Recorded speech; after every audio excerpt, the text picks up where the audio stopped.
بسم اللہ الرحمن الرحیم۔ السلام علیکم ناظرین، آج کی ویڈیو میں ہم 12 اماموں کا تذکرہ کریں گے۔ یہ 12 امام کون ہیں، ان کے نام کیا ہیں، ان کا تعلق کس خاندان سے، تمام تر تفصیلات آپ کو بتائیں گے اور ان 12 اماموں کی سیرت و کردار پر بھی روشن ڈالیں گے۔ ناظرین، 12 اماموں کے بارے میں اہل تشیع کا عقیدہ کیا ہے اور اہل سنت کے نزدیک ان مبارک ہستیوں کا کیا مقام و عقیدہ ہے، اس پر بھی بات کریں گے۔ ویڈیو بہت ہی اہم ہونے والی ہے، لہٰذا ویڈیو کو آپ نے سکپ نہیں کرنا اور آخر تک لازمی دیکھنا ہے۔ ناظرین، اس بات میں کوئی شک نہیں کہ یہ 12 شخصیات ہمارے محترم اور بزرگ ہیں اور عالی نسبت سے تعلق رکھنے والے حضرات ہیں۔ ان کا ادب و احترام کرنا ہماری ذمہ داری ہے اور ہر مسلمان کو چاہیے کہ ان مبارک ہستیوں کی سیرت و کردار سے آگاہ ہوں۔ ناظرین، سب سے پہلے تو آپ کو ان مبارک ہستیوں کے نام بتاتے ہیں جن کو اہل تشیع اپنا امام مانتے ہیں۔ ان مبارک ہستیوں کے نام بتانے کے بعد آپ کو ہر شخصیت کے سیرت و کردار کے بارے میں تفصیل بتائیں گے۔ یہ 12 نام ملاحظہ فرمائیں۔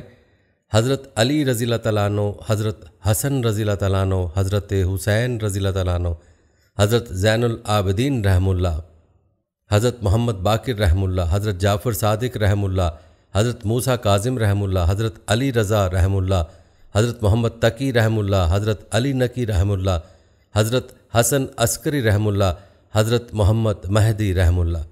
ناظرین، سب سے پہلے تذکرہ کرتے ہیں حضرت علی رضی اللہ تعالیٰ عنہ کا۔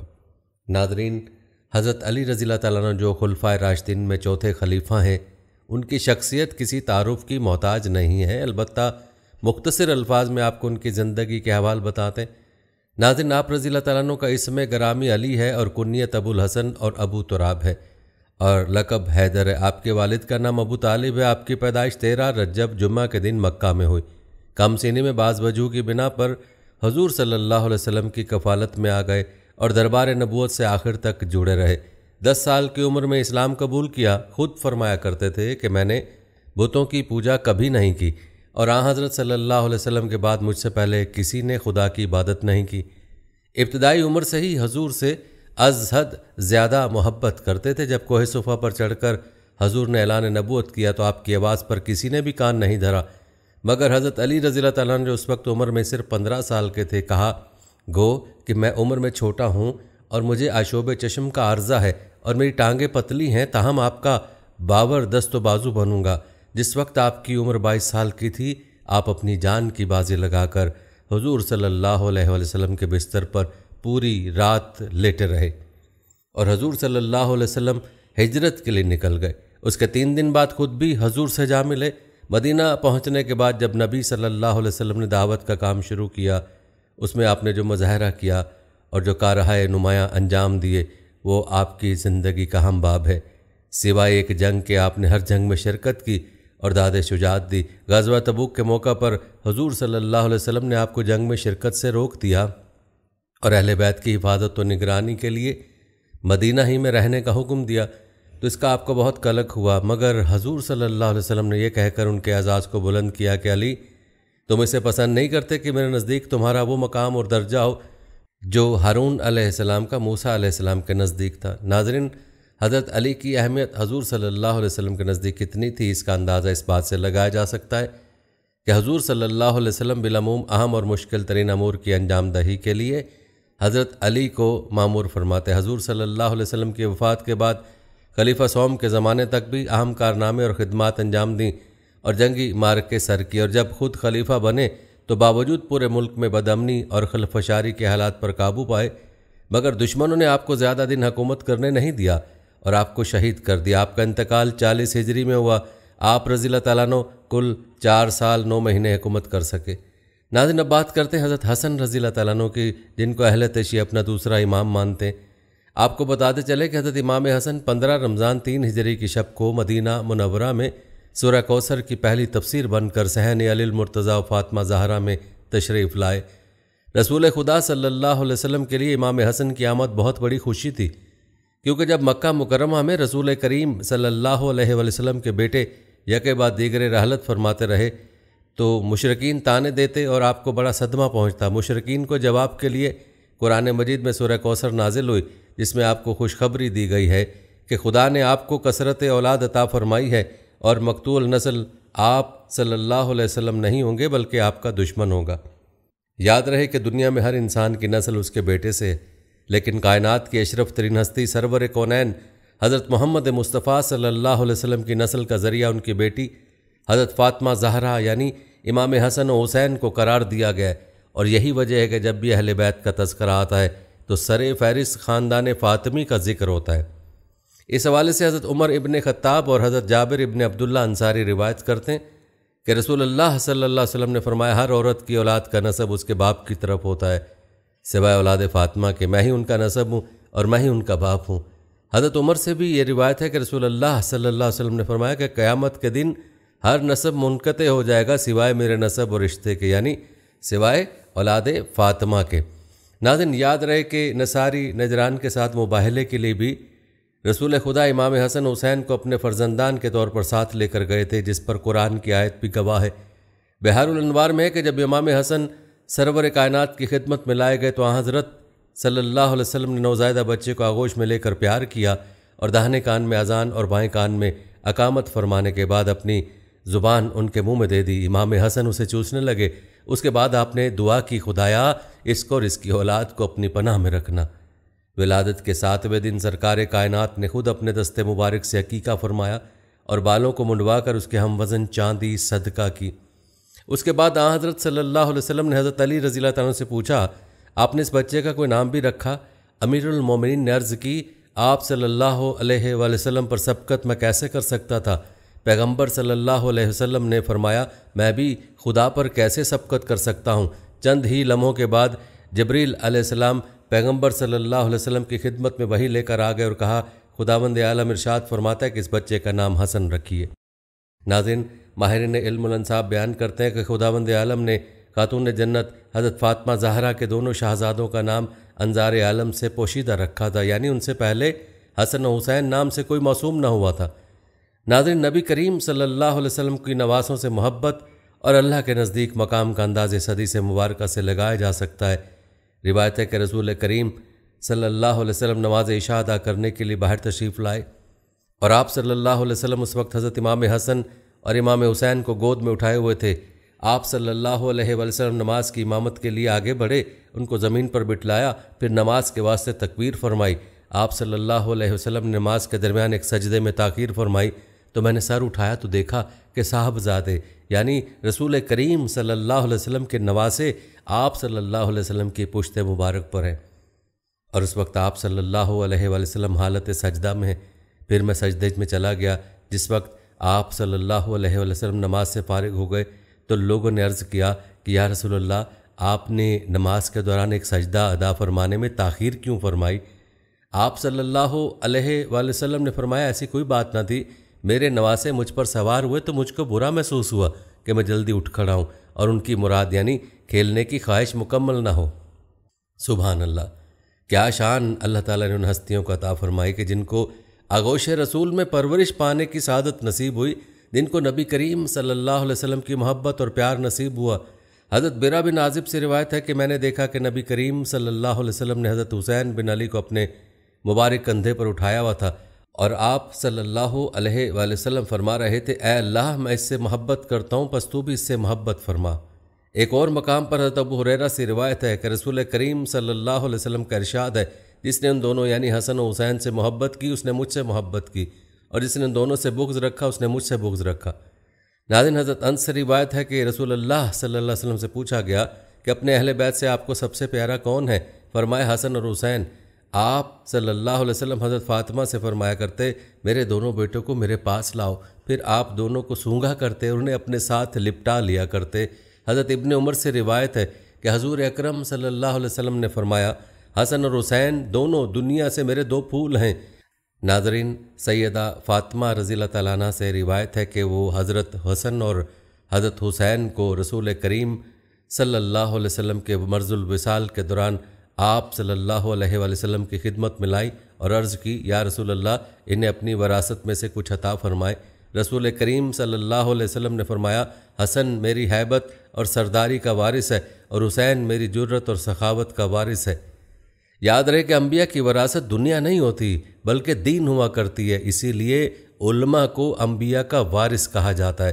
ناظرین یہ تھے چند مناقب و فضائل حضرت حسن رضی اللہ تعالیٰ عنہ کی شان کے حوالے سے۔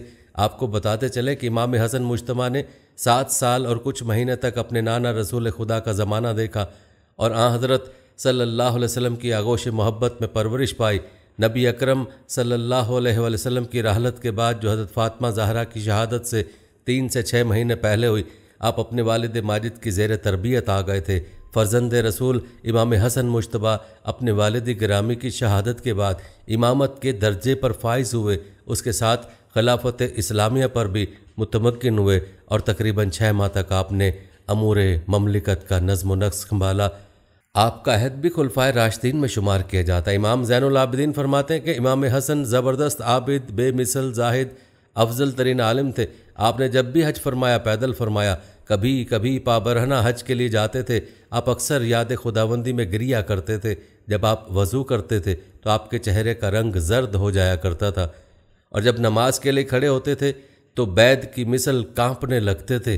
ناظرین، روایت کے مطابق امام حسن کے والد بزرگوار امیر المومنین حضرت علی رضی اللہ تعالیٰ عنہ نے 21 رمضان کو شہادت پائی۔ اس وقت امام حسن کی عمر 37 سال 6 یوم کی تھی۔ حضرت علی کی تکفین و تدفین کے بعد عبداللہ ابن عباس کی تحریک سے قیس ابن سعد بن عبادہ انصاری نے امام حسن کی بیعت کی اور ان کے بعد تمام حاضرین نے بیعت کر لی، جن کی تعداد 40,000 تھی۔ یہ واقعہ 21 رمضان 40 ہجری یوم جمعہ کا ہے۔ ابن عباس رضی اللہ تعالیٰ عنہ نے کھڑے ہو کر تقریر کی اور لوگوں کو بیعت کی دعوت دی۔ سب نے انتہائی خوشی اور رضامندی کے ساتھ بیعت کی۔ آپ نے مستقبل کے حالات کا صحیح اندازہ کرتے ہوئے اس وقت لوگوں سے صاف صاف یہ شرط کر دی کہ اگر میں صلح کروں تو تم کو صلح کرنی ہوگی، اور اگر میں جنگ کروں تو تمہیں میرے ساتھ مل کر جنگ کرنا ہوگی۔ سب نے اس شرط کو قبول کر لیا۔ آپ رضی اللہ تعالیٰ نے انتظام حکومت اپنے ہاتھ میں لیا، لیکن جب آپ نے دیکھا کہ اسلامی معاشرہ انتشار کا شکار ہے تو آپ نے تخت حکومت کو خیر بات کہہ دیا، کیونکہ امام حسن کا واحد مقصد حکم خدا اور حکم رسول کی پابندی کا اجرا تھا۔ امام حسن رضی اللہ تعالیٰ عنہ نے دین خدا کی سربلندی، فتنہ و فساد کا سر کچلنے، کتاب خدا اور سنت رسول پر عمل درآمد کو یقینی بنانے کے لیے تخت حکومت کو ٹھوکر مار کر جو تاریخی صلح کی، وہ اسلام کی تاریخ کا ایسا ناقابل فراموش باب ہے جس کی نظیر نہیں ملتی۔ امام حسن اگرچہ صلح کے بعد مدینہ میں گوشہ نشین ہو گئے تھے، لیکن حق کے مرکز اور تعلیمات محمدی صلی اللہ علیہ وسلم کے سرچشمہ امام حسن کا قائم رہنا دشمنان دین کو کب گوارا تھا۔ اسی لیے جادہ بنت اشعث کو انعام و اکرام کا لالچ دے کر نواسہ رسول امام حسن کو زہر دے کر شہید کر دیا گیا۔ ناظرین، رسول کے پیارے نواسہ امام حسن رضی اللہ تعالیٰ عنہ 28 صفر 50 ہجری کو جام شہادت نوش کیا اور جنت البقیع میں مدفون ہوئے۔ ناظرین، یہ تھا تذکرہ حضرت حسن رضی اللہ تعالیٰ عنہ کا۔ اب تذکرہ کرتے ہیں حضرت حسین رضی اللہ تعالیٰ عنہ کا، جن کو اہل تشیع اپنا تیسرا امام مانتے ہیں۔ یاد رہے کہ حضرت حسین رضی اللہ تعالیٰ عنہ حضرت حسن رضی اللہ تعالیٰ عنہ کے چھوٹے بھائی ہیں۔ 5 شعبان سن 4 ہجری میں مدینہ منورہ میں پیدا ہوئے۔ آپ کی کنیت ابو عبداللہ ہے۔ حضرت حسین رضی اللہ تعالیٰ عنہ کے بے شمار کمالات و فضائل ہیں۔ اس سے بڑھ کر کیا فضیلت ہو سکتی ہے کہ رسول اللہ صلی اللہ علیہ وسلم نے فرمایا کہ حسین مجھ سے ہیں اور میں حسین سے ہوں، اور جو حسین سے محبت رکھے اس سے اللہ محبت رکھے۔ ناظرین، یاد رہے کہ حضرت حسین نے بچپن میں اپنے نانا حضور اکرم سے بے پناہ شفقت و محبت کو سمیٹا اور سیدنا حضرت علی المرتضیٰ اور سیدہ فاطمہ زہرا کی آغوش محبت میں تربیت و پرورش پائی، جس کی وجہ سے آپ فضل و کمال، زہد و تقوی، شجاعت و بہادری، سخاوت، رحم دلی، اعلیٰ اخلاق اور دیگر محاسن و خوبیوں کے بلند درجے پر فائز تھے۔ آپ کے والد ماجد امیر المومنین سیدنا حضرت علی رضی اللہ تعالیٰ عنہ فرماتے ہیں کہ سیدنا حضرت حسن رضی اللہ تعالیٰ عنہ سینے سے لے کر سر مبارک تک رسول اللہ صلی اللہ علیہ وسلم کے مشابہ تھے، اور سیدنا حضرت حسین رضی اللہ تعالیٰ عنہ قدموں سے لے کر سینے تک رسول اللہ صلی اللہ علیہ وسلم کے مشابہ تھے، اور آپ صلی اللہ علیہ وسلم کے حسن و جمال کی عکاسی کرتے تھے۔ اس مشابہت رسول اللہ کا اثر فقط جسم کے ظاہری اعضاء تک ہی محدود نہ تھا، بلکہ روحانی طور پر بھی اس کے گہرے اثرات تھے۔ آپ نبی صلی اللہ علیہ وسلم کے اعلیٰ اوصاف کا کامل مظہر تھے۔ آپ کے مقام کا اس سے اندازہ لگایا جا سکتا ہے کہ آپ نے فرمایا حسن اور حسین جنتی نوجوانوں کے سردار ہیں۔ ناظرین، جناب محمد رسول اللہ کو اپنے لاڈلے حسین سے بے پناہ محبت تھی۔ آپ حضرت حسین کو گود میں اٹھاتے، سینہ مبارک سے لگاتے، کاندھے مبارک پر اٹھاتے، کمر مبارک پر اٹھا کر پھراتے۔ نماز میں سجدے کی حالت میں اگر حضرت حسین آپ کی پیٹھ مبارک پر سوار ہو جاتے تو نہ انہیں کبھی ڈانٹتے نہ ناراضگی کا اظہار فرماتے، بلکہ سجدے کو طول دے دیا کرتے، یہاں تک کہ بچہ خود سے بخوشی پشت پر سے علیحدہ ہو جاتا۔ آپ صلی اللہ علیہ وآلہ وسلم کا معمول یہ تھا کہ کبھی حضرت حسین کے ہونٹوں کو بوسہ دیتے تو کبھی رخسار کو چومتے۔ آپ کا اپنے نواسوں سے محبت کا اندازہ اس سے لگایا جا سکتا ہے کہ آپ صلی اللہ علیہ وآلہ وسلم نے فرمایا، جس نے حسن اور حسین رضی اللہ عنہما سے محبت کی اس نے مجھ سے محبت کی، اور جس نے ان سے بغض رکھا اس نے مجھ سے بغض رکھا۔ اور ناظرین، حضرت حسین کی شان کا اندازہ اس سے لگایا جا سکتا ہے کہ ایک دفعہ جناب محمد رسول اللہ حضرت حسین کو اپنے کندھے مبارک پر اٹھائے ہوئے تھے کہ ایک صحابی یہ منظر دیکھ کر بولے، اے بچے، تم کتنی بہترین سواری پر سوار ہو۔ رسول اللہ نے جواب میں فرمایا، سوار بھی تو کتنا بہترین ہے۔ ناظرین، روایت بتاتے ہیں کہ نواسہ رسول حضرت سیدنا حسین رضی اللہ تعالیٰ عنہ عصمت و طہارت کا مجسمہ تھے۔ آپ کی عبادت، زہد، سخاوت اور آپ کے کمال اخلاق کے دوست و دشمن سبھی قائل تھے۔ عبادت گزاری کی حالت تھی کہ آپ شب زندہ دار اور سوائے ایام ممنوعہ کے ہمیشہ روزہ سے ہوتے، قرآن مجید کی تلاوت کثرت سے فرماتے اور حج بھی بکثرت کرتے۔ ایک روایت کے مطابق آپ نے 25 حج پیدل فرمائے۔ آپ کی مجالس وقار و متانت کا حسین مرقع اور آپ کی گفتگو علم و حکمت اور فصاحت و بلاغت سے بھرپور ہوتی۔ لوگ آپ کا بہت زیادہ احترام کرتے تھے اور ان کے سامنے ایسے سکون اور خاموشی سے بیٹھتے تھے گویا کہ ان کے سروں پر پرندے بیٹھے ہوں۔ آپ میں سخاوت اور شجاعت کی صفت کو خود رسول اللہ نے بچپن میں ایسے نمایاں پایا کہ فرمایا، حسین میں میری سخاوت اور میری جرت ہے۔ یہی وجہ تھی کہ آپ کے دروازے پر مسافر اور حاجت مندوں کا سلسلہ برابر قائم رہتا تھا اور کوئی سائل محروم واپس نہیں ہوتا تھا۔ بعض دفعہ خود ضرورت مندوں کے پاس جا کر ان کے مسائل حل کرتے۔ غلام اور کنیزوں کے ساتھ آپ عزیزوں کا سا برتاؤ کرتے تھے، ذرا ذرا سی بات پر آپ انہیں آزاد کر دیتے تھے۔ آپ کے علمی کمالات کے سامنے دنیا کا سر جھکا ہوا تھا۔ مذہبی مسائل اور اہم مشکلات میں آپ کی طرف رجوع کیا جاتا تھا۔ آپ کی دعاؤں کا ایک مجموعہ صحیفہ حسینیہ کے نام سے اس وقت بھی موجود ہے۔ آپ رحم دل ایسے تھے کہ دشمنوں پر بھی وقت آنے پر رحم کھاتے تھے، اور احسار ایسا تھا کہ اپنی ضرورت کو نظر انداز کر کے دوسروں کی ضرورت کو پورا کرتے تھے۔ ناظرین، حضرت امام حسین رضی اللہ تعالیٰ عنہ سے روایت ہے کہ حضور اکرم صلی اللہ علیہ وآلہ وسلم نے فرمایا، جسے پسند ہو کہ کسی جنتی جوانوں کے سردار کو دیکھے تو حسین بن علی رضی اللہ تعالیٰ عنہ کو دیکھیں۔ ناظرین، جب بھی امام حسین رضی اللہ تعالیٰ عنہ کی شہادت کا تذکرہ ہوتا ہے تو آپ رضی اللہ تعالیٰ عنہ کی شہادت کی داستان دل و دماغ میں تازہ ہو جاتی ہے۔ آپ نے حضرت امام حسین رضی اللہ تعالیٰ عنہ کے بچپن اور ان کے فضائل و مناقب کے حوالے سے ملاحظہ کیا۔ آپ کچھ تذکرہ کرتے ہیں آپ رضی اللہ تعالیٰ عنہ کی شہادت کا، جو کہ آپ رضی اللہ تعالیٰ عنہ کے کردار اور اوصاف کی صحیح معنوں میں عکاسی کرتی ہے۔ ناظرین، روایت بتاتے ہیں کہ سید الشہداء حضرت امام حسین رضی اللہ تعالیٰ عنہ کی پیدائش کے ساتھ ہی آپ کی شہادت پہ شہرت عام ہو گئی۔ حضرت علی، حضرت فاطمہ زہرا اور دیگر صحابہ کبار و اہل بیت کی جانثار سبھی لوگوں آپ کے زمانہ شیر خارگی میں جان گئے کہ یہ فرزند ارجمند ظلم و ستم کے ہاتھوں شہید کیا جائے گا اور ان کا خون نہایت بے دردی کے ساتھ زمین کربلا میں بہایا جائے گا۔ اس کی وجہ یہ تھی کہ نبی کریم صلی اللہ علیہ وسلم نے اس بات کی پیش گوئی اپنی زبان مبارک سے فرما دی تھی، اور کئی احادیث اس حوالے سے منقول ہیں جو آپ کی شہادت کے بارے میں ہیں۔ چند روایت ملاحظہ فرمائیں۔ حضرت ام الفضل بنت حارث رضی اللہ عنہا یعنی حضرت عباس رضی اللہ تعالیٰ عنہ کی زوجہ فرماتی ہیں کہ میں نے ایک روز حضور صلی اللہ علیہ وسلم کی خدمت مبارکہ میں حاضر ہو کر حضرت امام حسین رضی اللہ تعالیٰ عنہ کو آپ صلی اللہ علیہ وسلم کی گود میں دیا۔ پھر میں کیا دیکھتی ہوں کہ حضور صلی اللہ علیہ وسلم کی مبارک آنکھوں سے لگاتار آنسو بہہ رہے ہیں۔ میں نے عرض کیا، یا رسول اللہ صلی اللہ علیہ وسلم، اے میرے ماں باپ آپ پر قربان ہو، یہ کیا حال ہے؟ فرمایا، میرے پاس حضرت جبرائیل رحم اللہ آئے اور انہوں نے خبر پہنچائی کہ میری امت میرے اس فرزند کو شہید کرے گی۔ حضرت ام الفضل فرماتی ہیں کہ میں نے عرض کیا، یا رسول اللہ صلی اللہ علیہ وسلم، کیا اس فرزند کو شہید کرے گی؟ حضور صلی اللہ علیہ وسلم نے فرمایا، ہاں۔ پھر حضرت جبرائیل میرے پاس اس کی شہادت گاہ کی سرخ مٹی بھی لائے۔ مشکات شریف میں ناظرین، حضرت انس رضی اللہ تعالیٰ عنہ سے ایک روایت منقول ہے کہ بارش کے فرشتے نے رسول اللہ صلی اللہ علیہ وسلم کی خدمت میں حاضری دینے کے لیے اللہ سے اجازت طلب کی۔ جب وہ فرشتہ اجازت ملنے پر بارگاہ نبوت میں حاضر ہوا تو اس وقت حضرت حسین رضی اللہ تعالیٰ عنہ آئے اور حضور صلی اللہ علیہ وسلم کی گود میں بیٹھ گئے۔ تو آپ ان کو چومنے اور پیار کرنے لگے۔ فرشتے نے عرض کیا، یا رسول اللہ صلی اللہ علیہ وآلہ وسلم، کیا آپ حسین سے پیار کرتے ہیں؟ حضور صلی اللہ علیہ وآلہ وسلم نے فرمایا، ہاں۔ اس نے کہا، آپ کی امت حسین کو قتل کر دے گی، اگر آپ چاہیں تو میں ان کی قتل گاہ کی مٹی آپ کو دکھا دوں۔ پھر وہ فرشتہ سرخ مٹی لایا، جسے ام المومنین ام سلمہ رضی اللہ عنہا نے اپنے کپڑے میں لے لیا۔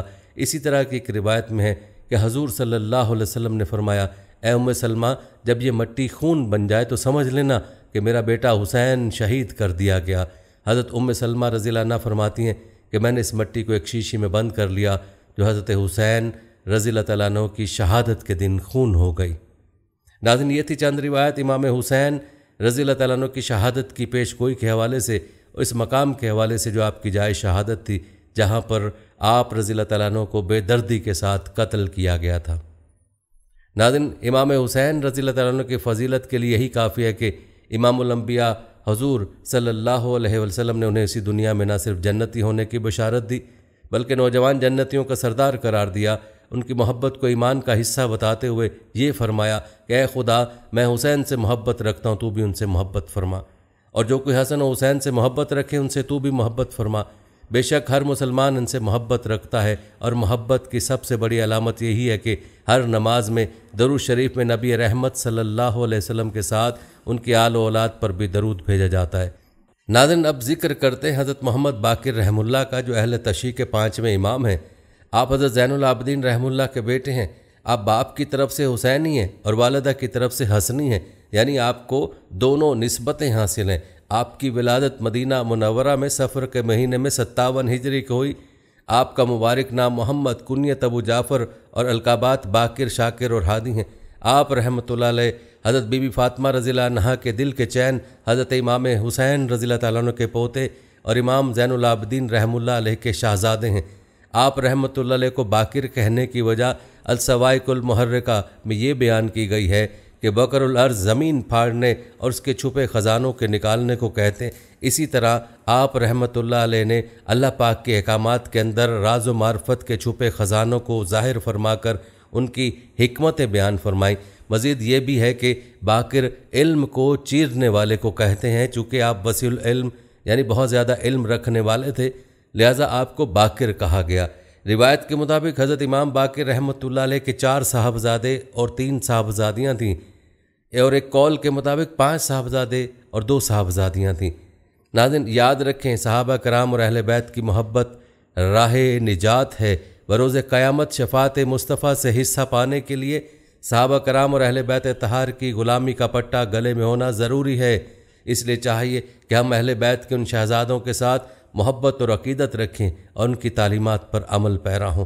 ناظرین، بعض راویوں سے روایت کی جاتی ہے کہ محدثین کرام حضرت امام جعفر صادق کی امام باقر سے اور آپ کی امام زین العابدین بن امام حسین بن علی المرتضیٰ رضوان اللہ علیہ مجمعین سے کی جانے والی روایت کو سلسلۃ الذہب یعنی سونے کی زنجیر کہتے ہیں۔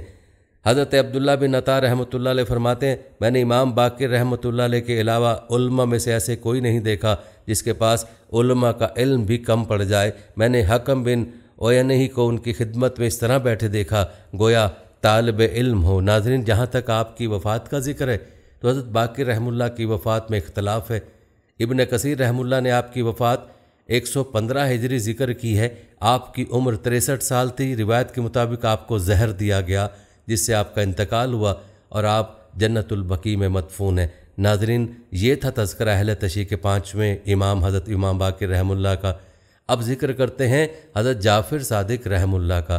ناظرین، امام جعفر صادق جن کو جعفر ابن محمد الباقر کے نام سے بھی پکارا جاتا ہے، آپ اہل بیت کے جلیل القدر بزرگ ہیں اور شیعہ اثنا عشریہ کے 6 امام ہیں، اور فقہ جعفریہ کی نسبت انہی کی طرف منسوب ہے۔ آپ کا نام جعفر، کنیت ابو عبداللہ اور لقب صادق تھا۔ آپ امام محمد باقر کے بیٹے، امام زین العابدین کے پوتے اور شہید کربلا امام حسین کے پڑپوتے تھے۔ ناظرین، یاد رہے کہ امام علی زین العابدین آپ کے دادا ہیں اور آپ کو تابعی ہونے کا شرف بھی حاصل ہے، کیونکہ بچپن میں آپ نے سہل بن سعد رضی اللہ تعالیٰ عنہ اور دیگر چند صحابہ سے ملاقات فرمائی تھی۔ روایت بتاتی ہیں کہ آپ اکابرین امت امام مالک اور امام ابو حنیفہ کے استاد تھے۔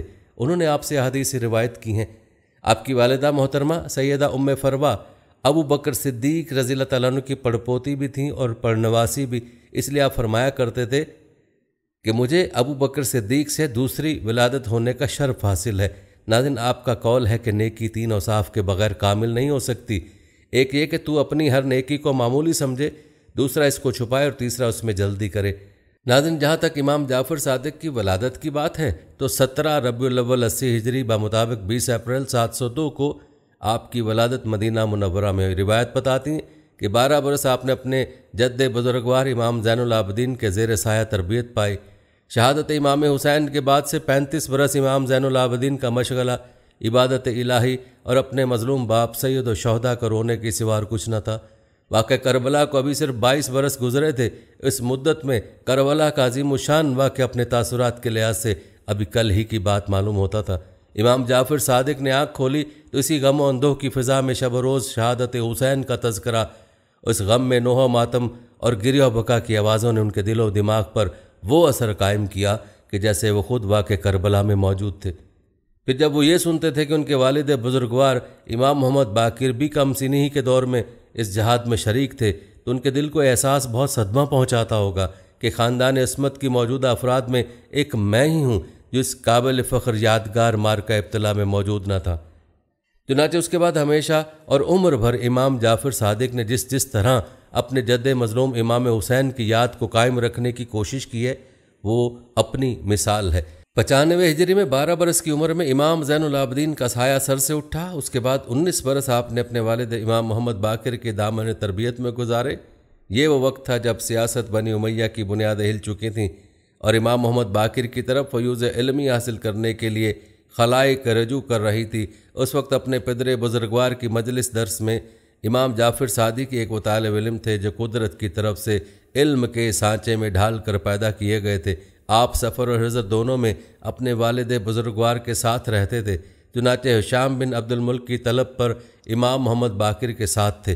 دور امامت 114 ہجری میں امام محمد باقر کی وفات ہوئی۔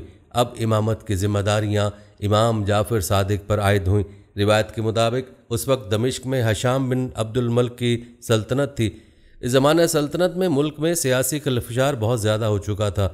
مظالم بنی امیہ کے انتقام کا جذبہ تیز ہو رہا تھا اور بنی فاطمہ میں سے متعدد افراد حکومت کے مقابلے کے لیے تیار ہو گئے تھے۔ ان میں نمایاں ہستی زید کی تھی جو امام زین العابدین کے بزرگ مرتبہ فرزند تھے۔ ان کی عبادت، زہد و تقوی کا بھی ملک عرب میں شہرہ تھا۔ مستند اور مسلم حافظ قرآن تھے۔ بنی امیہ کے مظالم سے تنگ آ کر انہوں نے میدان جہاد میں قدم رکھا۔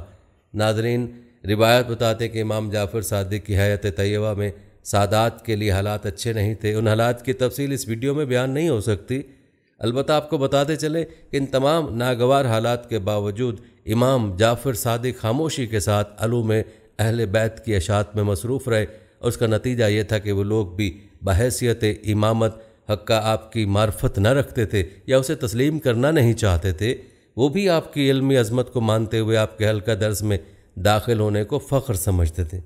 روایت میں آتا ہے کہ منصور نے پہلے حضرت کی علمی عظمت کا اثر عوام کے دل سے کم کرنے کے لیے ایک تدبیر یہ کی کہ آپ کے مقابلے میں ایسے اشخاص کو بحیثیت فقیہ اور عالم کے کھڑا کر دیا جو آپ کے شاگردوں کے سامنے بھی زبان کھولنے کی قدرت نہ رکھتے تھے، اور پھر وہ خود اس کا اقرار رکھتے تھے کہ ہمیں جو کچھ ملا وہ حضرت امام جعفر صادق سے ہی ملا، اور پھر ان کی جو محبت کا دم بھرتا اسے گرفتار کیا جاتا۔ چنانچہ مولا ابن خنیس انہی شیعوں میں سے تھے جو گرفتار کیے گئے اور ظلم و ستم کے ساتھ شہید کیے گئے۔ خود حضرت امام جعفر صادق رحمہ اللہ کو تقریباً 5 مرتبہ مدینہ سے دربار شاہی میں طلب کیا گیا، جو آپ کے لیے سخت روحانی تکلیف کا باعث تھا۔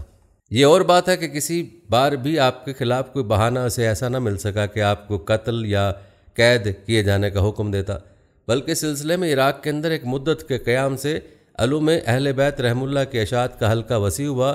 اس کو محسوس کر کے منصور نے پھر آپ کو مدینہ بھجوا دیا۔ اس کے بعد بھی آپ ایذا رسانی سے محفوظ نہیں رہے، یہاں تک کہ ایک مرتبہ آپ کے گھر میں آگ لگا دی گئی۔ قدرت خدا کی تھی کہ وہ آگ جلد فرو ہو گئی اور آپ کے متعلقین اور اصحاب کو کوئی صدمہ نہیں پہنچا۔ ناظرین، آپ کے اعلیٰ اخلاق کے حوالے سے ایک واقعہ منقول ہے۔ کہتے ہیں ایک مرتبہ ایک حاجی مدینہ میں وارد ہوا اور مسجد رسول میں سو گیا۔ آنکھ کھلی تو اسے شبہ ہوا کہ اس کے 1000 کی تھیلی موجود نہیں۔ اس نے ادھر ادھر دیکھا، کسی کو نہ پایا۔ ایک گوشہ مسجد میں امام جعفر صادق رحمہ اللہ نماز پڑھ رہے تھے۔ وہ آپ کو بالکل نہیں پہچانتا تھا۔ آپ کے پاس آ کر کہنے لگا کہ میری تھیلی تم نے لی ہے؟ آپ نے فرمایا اس میں کیا تھا؟ اس نے کہا 1000 دینار۔ آپ نے فرمایا میرے ساتھ میرے مکان تک آؤ۔ وہ آپ کے ساتھ ہو گیا، بیت الشرف پر تشریف لا کر 1000 دینار اس کے حوالے کر دیے۔ وہ مسجد میں واپس آیا، اپنا اسباب اٹھانے لگا تو خود اس کے دیناروں کی تھیلی اسباب میں نظر آئی۔ یہ دیکھ کر بہت شرمندہ ہوا اور دوڑتا ہوا پھر امام کی خدمت میں آیا اور غلط خوائی کرتے ہوئے وہ 1000 دینار واپس کرنا چاہے، مگر آپ نے فرمایا ہم جو کچھ دے دیتے ہیں وہ پھر واپس نہیں لیتے۔ ناظرین، موجودہ زمانے میں حالات سبھی کی آنکھوں کے دیکھے ہوئے ہیں کہ جب یہ اندیشہ پیدا ہوتا ہے کہ اناج مشکل سے ملے گا تو جس کو جتنا ممکن ہو وہ اناج خرید کر رکھ لیتا ہے۔ مگر امام جعفر صادق کے کردار کا ایک واقعہ ہے کہ ایک مرتبہ آپ نے اپنے وکیل معتب سے ارشاد فرمایا کہ غلہ روز بروز مدینہ میں گراں ہوتا جا رہا ہے، ہمارے ہاں کس قدر غلہ ہوگا؟ معتب نے کہا کہ ہمیں اس گرانی اور قحط کی تکلیف کا کوئی اندیشہ نہیں ہے، ہمارے پاس غلے کا اتنا ذخیرہ ہے کہ جو بہت عرصے تک کافی ہوگا۔ آپ نے فرمایا تمام غلہ فروخت کر ڈالو، اس کے بعد جو حال سب کا ہو وہ ہمارا بھی ہو۔ جب غلہ فروخت کر دیا گیا تو فرمایا اب خالص گیہوں کی روٹی نہ پکایا کرو، بلکہ آدھے گیہوں اور آدھے جو، جہاں تک ممکن ہو ہمیں غریبوں کا ساتھ دینا چاہیے۔ روایت بتاتی ہیں کہ آپ کا قاعدہ تھا کہ آپ مالداروں سے زیادہ غریبوں کی عزت کرتے تھے، مزدوروں کی بڑی قدر فرماتے تھے، خود بھی تجارت فرماتے تھے اور اکثر اپنے باغوں میں بنفس نفیس محنت بھی کرتے تھے۔ ایک مرتبہ آپ بیلچہ ہاتھ میں لیے باغ میں کام کر رہے تھے اور پسینے سے تمام جسم تر ہو گیا۔ کسی نے کہا یہ بیلچہ مجھے عنایت فرمائیے کہ میں یہ خدمت انجام دوں۔ آپ نے فرمایا طلب معاش میں دھوپ اور گرمی کی تکلیف سہنا عیب کی بات نہیں۔ ناظرین یاد رکھیں، حضرت امام جعفر اس خانوادہ علم و عمل کے چشم و چراغ تھے، جس کے ادنا خدام مسند علم کے وارث ہوئے۔ آپ کے والد امام باقر اس پائے کے عالم تھے کہ امام اعظم ابو حنیفہ النعمان جیسے اکابر امت ان کے شاگرد تھے۔ اس لیے جعفر صادق کو علم گویا وراثت میں ملا تھا۔ فضل و کمال کے لحاظ سے آپ اپنے وقت کے امام تھے۔ حافظ امام ذہبی آپ کو امام لکھتے ہیں۔ اہل بیت کرام میں علم میں کوئی آپ کا ہمسر نہ تھا۔ ابن حبان کا بیان ہے کہ فقہ، علم اور فضل میں سادات اہل بیت میں تھے۔ امام نووی لکھتے ہیں کہ آپ کی امامت، جلالت اور سیادت پر سب کا اتفاق ہے۔ ناظرین یاد رکھیں، انفاق فی سبیل اللہ اور فیاضی و سرچشمی اہل بیت کرام کا امتیازی اور مشترک وصف رہا ہے۔ جعفر صادق کی ذات اس وصف کا مکمل ترین نمونہ تھی۔ حیاج بن بسطام روایت کرتے کہ جعفر صادق بسا اوقات گھر کا کل کھانا دوسروں کو کھلا دیتے تھے اور خود ان کے اہل و عیال کے لیے کچھ نہ باقی رہ جاتا۔ آپ نہایت جری، نڈر اور بے خوف تھے۔ بڑے بڑے جابروں کے سامنے ان کی بیواقی قائم رہتی تھی۔ ایک مرتبہ منصور عباسی کے اوپر ایک مکھی آ کر بیٹھی۔ وہ بار بار ہنکاتا تھا اور مکھی بار بار آ کر بیٹھتی تھی۔ منصور اس کو ہنکاتے ہنکاتے عاجز آ گیا، مگر وہ نہ ہٹی۔ اتنے میں جعفر پہنچ گئے۔ منصور نے ان سے کہا ابو عبداللہ، مکھی کس لیے پیدا کی گئی ہے؟ فرمایا جابروں کو ذلیل کرنے کے لیے۔ ناظرین روایت بتا دیں کہ آپ کے علمی مرجیت اور کمالات کی شہرت سلطنت وقت کے لیے ایک مستقل خطرہ محسوس ہوتی تھی۔ انہیں معلوم تھا کہ اصلی خلافت کے حقدار یہی ہیں۔ جب حکومت وقت کی تمام کوششوں کے باوجود منصور کو بہانہ آپ کے خلاف کسی کھلے ہوئے اقدام اور خون ریزی کا نہ مل سکا تو آخر خاموش حربہ زہر کا اختیار کیا گیا اور زہر آلود انگور حاکم مدینہ کے ذریعے سے آپ کی خدمت میں پیش کیے گئے، جن کے کھاتے ہی زہر کا اثر جسم میں سرایت کر گیا اور 15 شوال 148 ہجری میں 56 سال کی عمر میں شہادت پائی۔ آپ کے فرزند اکبر اور جانشین امام موسیٰ کاظم نے تجہیز و تکفین کی اور نماز جنازہ پڑھائی اور جنت البقیع کے اس احاطے میں جہاں اس سے پہلے امام حسن، امام زین العابدین اور امام محمد باقر دفن ہو چکے تھے، آپ کو بھی دفن کیا گیا۔ ناظرین یہ تھا تذکرہ حضرت امام جعفر صادق کا۔ آپ ذکر کرتے ہیں حضرت موسیٰ کاظم رحمہ اللہ، جن کو اہل تشیع اپنا 7واں امام مانتے ہیں۔ حضرت موسیٰ کاظم رحمہ اللہ حضرت جعفر صادق رحمہ اللہ کے صاحبزادے ہیں۔ کنیت ابو الحسن اور کاظم لقب ہے۔ آپ مقام ابا میں 128 ہجری میں پیدا ہوئے۔ آپ بڑے عالم اور محدث تھے۔ بڑے بڑے محدثین نے آپ سے روایت لی ہے۔ امامت سے پہلے کا دور جو 128 ہجری سے 148 ہجری کا دور ہے، آپ نے یہ سال اپنے والد بزرگوار امام جعفر صادق کے ساتھ گزارے، اور امامت کے بعد کا دور 148 ہجری سے 183 تک کا ہے، جب منصور دوانی کی مہدی عباسی، ہادی عباسی اور ہارون رشید پر مشتمل ہے۔ سب سے زیادہ آپ کی امامت کا دور عصر ہارون میں تھا، جس کی مدت 23 سال تھی، اور ہارون عباسی دور کا 5واں خلیفہ تھا۔ اس کے دور میں حضرت زیادہ تر قید خانہ میں رہے۔ روایت کے مطابق 148 ہجری میں امام جعفر صادق رحم اللہ کی شہادت ہوئی۔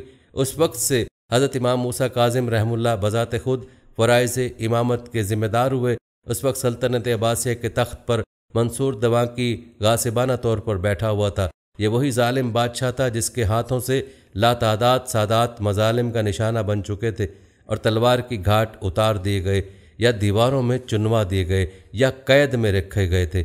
خود امام جعفر صادق رحم اللہ کے خلاف طرح طرح کی سازشیں کی جا چکی تھیں اور مختلف صورتوں سے تکلیفیں پہنچائی گئی تھیں، یہاں تک کہ منصور ہی کا بھیجا ہوا زہر تھا جس سے آپ دنیا سے رخصت ہو رہے تھے۔ ان حالات میں آپ کو اپنے جانشین کے متعلق یہ قطعی اندیشہ تھا کہ حکومت وقت اسے زندہ نہ رہنے دے گی، اس لیے آپ نے ایک اخلاقی توجہ حکومت کے کاندھوں پر رکھنے کے لیے یہ صورت اختیار فرمائی کہ اپنی جائیداد اور گھر بار کے انتظام کے لیے 5 افراد پر مشتمل ایک جماعت مقرر فرمائی، جس میں پہلا شخص خود خلیفہ وقت منصور عباسی تھا۔ اس کے علاوہ محمد بن سلیمان حاکم مدینہ اور عبداللہ افتح جو سن میں امام موسیٰ کاظم رحم اللہ کے بڑے بھائی تھے، اور حضرت امام موسیٰ کاظم رحم اللہ نیز ان کی والدہ حمیدہ خاتون۔ امام صادق کا یہ حربہ بالکل صحیح تھا اور آپ کا طریقہ بھی کامیاب ثابت ہوا۔ چنانچہ جب حضرت کی وفات کی اطلاع منصور کو پہنچی تو اس نے پہلے تو سیاسی مصلحت کے طور پر اظہار رنج کیا، 3 مرتبہ انا للہ و انا الیہ راجعون کہا اور کہا کہ اب بھلا جعفر کا مثل جانشین کون ہے۔ اس کے بعد حاکم مدینہ کو لکھا کہ اگر جعفر صادق نے کسی شخص کو اپنا وصی مقرر کیا ہو تو اس کا سر فوراً قلم کر دو۔ حاکم مدینہ نے جواب لکھا کہ انہوں نے تو 5 وصی مقرر کیے ہیں جن میں سے پہلے آپ خود ہیں۔ یہ جواب پڑھ کر منصور دیر تک خاموش رہا اور سوچنے کے بعد کہنے لگا تو اس صورت میں تو یہ لوگ قتل نہیں کیے جا سکتے۔ اس کے بعد 10 برس تک منصور زندہ رہا لیکن امام موسیٰ کاظم رحم اللہ کو کوئی تکلیف وغیرہ نہیں دی اور آپ مذہبی فرائض کی انجام دہی میں امن و سکون کے ساتھ مصروف رہے۔ یہ بھی کہا جاتا ہے کہ اس زمانے میں منصور شہر بغداد کی تعمیر میں مصروف تھا، جس سے 157 ہجری میں یعنی اپنی موت سے صرف 1 سال پہلے اسے فراغت ہوئی، اس لیے وہ امام موسیٰ کاظم رحم اللہ کے متعلق کسی ایذا رسانی کی طرف متوجہ ہی نہیں ہوا تھا۔ ناظرین، شیخ مقید اپنی کتاب الارشاد میں لکھتے ہیں کہ حضرت موسیٰ کاظم رحم اللہ اپنے زمانے کے عابد ترین لوگوں میں سے تھے، سخی ترین، سخاوت مند ترین اور بزرگوار ترین لوگوں میں ان کا شمار ہوتا تھا۔ روایت میں کہ حضرت امام موسیٰ کاظم رحم اللہ ہمیشہ نماز تہجد پڑھتے تھے، اس کو نماز صبح سے ملا دیتے تھے، اس کے بعد بھی نماز پڑھتے تھے یہاں تک کہ خورشید طلوع ہو جائے اور اس وقت سجدے میں جاتے تھے اور دعا و حمد میں مشغول ہو جاتے تھے یہاں تک کہ ظہر کا وقت نزدیک ہو جاتا تھا۔ بہت دعا کیا کرتے تھے اور کہتے تھے خداوند عالم تجھ سے استدعا کرتا ہوں کہ میری موت کے وقت کو آسان کر اور حساب کے وقت مجھے معاف کر دے، اور اسی دعا کو کئی مرتبہ پڑھتے تھے۔ ان کی دعاؤں میں یہ بھی ہے کہ وہ کہتے تھے خدایا تیرے بندے کا گناہ بہت ہے، تو بخش دے، تیری بخشش حسین ہے، تو بہترین بخشنے والا ہے۔ ناظرین، یہ تھی ہماری آج کی ویڈیو۔ کمنٹ سیکشن میں اپنی رائے کا اظہار ضرور کریں اور بتائیں کہ آپ اگلی ویڈیو کون سے اسلامک ٹاپک پر دیکھنا چاہتے ہیں۔ آپ کی قیمتی رائے ہمارے لیے بہت اہمیت رکھتی ہے، اور جانے سے پہلے ویڈیو کو شیئر ضرور کیجیے گا۔ اللہ تعالیٰ